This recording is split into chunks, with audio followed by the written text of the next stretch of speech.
Pull your front heel back, scoop your right sit bone until you feel your back rounds all the way, until your hands get light and your upper back is full, and then take the hands onto the front thigh. Again, when you tuck the tailbone, the tendency is for the back leg to bend, so you can keep it straight so that your right hamstrings and buttocks are working against the tension of the back leg. If the knee just bends, then you don't have any, you're not fighting anything, right? So the back leg straight forces the right buttocks and hamstrings to activate against the back quads. Okay, now take the arms, swim on a diagonal up. Forward. Keep pulling the front foot back and scooping the right buttocks, and exhale, hands to the ground. Now, when you get to this halfway lift, let's activate. You're gonna push your heels out and stick your bum up. The pushing of your heels out is gonna activate TFL, tensor fascia lata, which is one of your hip flexors, which will help you tip your pelvis anteriorly, and you'll feel a deeper stretch in your hamstrings. Now lift and lengthen the chest. And remember, you're gonna try to use your back muscles to stick your bum up to the sky. Your hip flexors will help you to drop the front of the pelvis down in order to increase the length of the hamstrings. That is called reciprocal inhibition. You're using the muscles that create the stretch. And then if we were to activate our hamstrings here, that would be a facilitated stretch. We'll hold off on that because it's very hard to activate your hamstrings in this position. So take your hands to your hips. Now rise halfway and then lower down a little bit. So you're just gonna go through a small amount of movement, and you notice it's just gonna be the pelvis, or try to make it just your pelvis that does this small amount of movement. So I'm just tucking my tail, coming up like 3/4, untucking the tail, coming down about halfway, tucking the tail, coming up about 3/4, but I'm keeping an arch in my back so that my spine isn't moving. It's just my pelvis moving around the thigh bones. Do that a few times until you really feel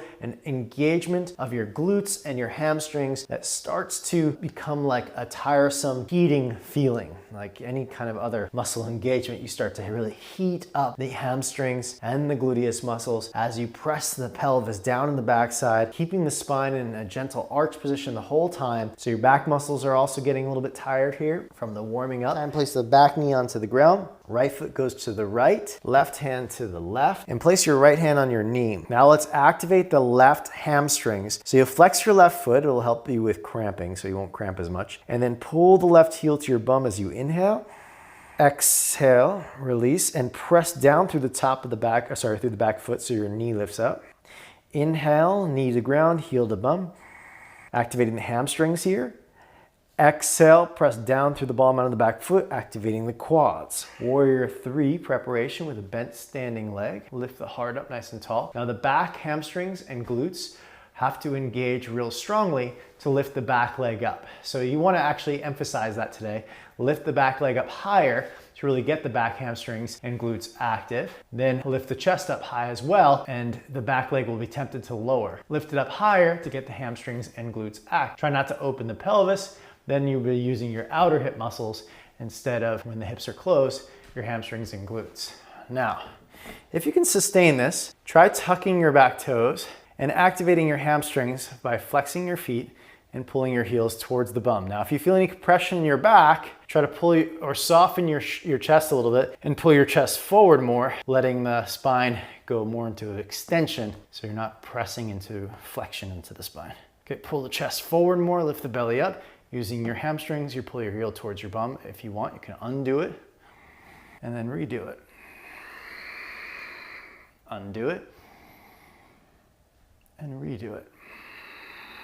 Let's go revisit our Dandasana position with activation of our back muscles and hip flexors. So legs hip width apart, hands behind you or besides you, and low back should pitch forward a little bit, activating your hip flexors and back muscles to do so. Your hands are just basically there to keep your shoulders back and heart lifted. Okay, now to get your hip flexors more involved, tip your belly button forward a little bit more and make as if you're gonna lift your legs like one at a time up off the ground. And if you just, the idea of trying to lift one leg off the ground will activate your hip flexors and help you pull forward more.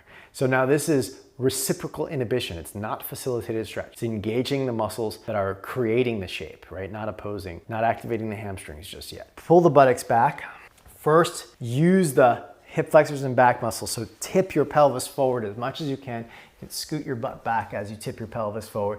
Get to a point where your body weight is now more towards the thighs.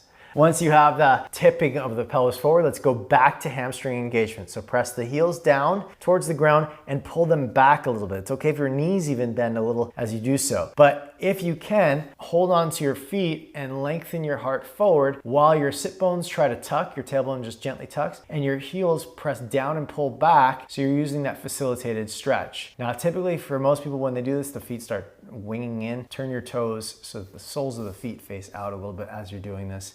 That will help stretch the calves a little bit. So you're pressing your heels down, micro tucking the tail, and trying to stay forward with your belly and your chest. Okay, then relax all of the muscles and make this more passive Paschimottanasana.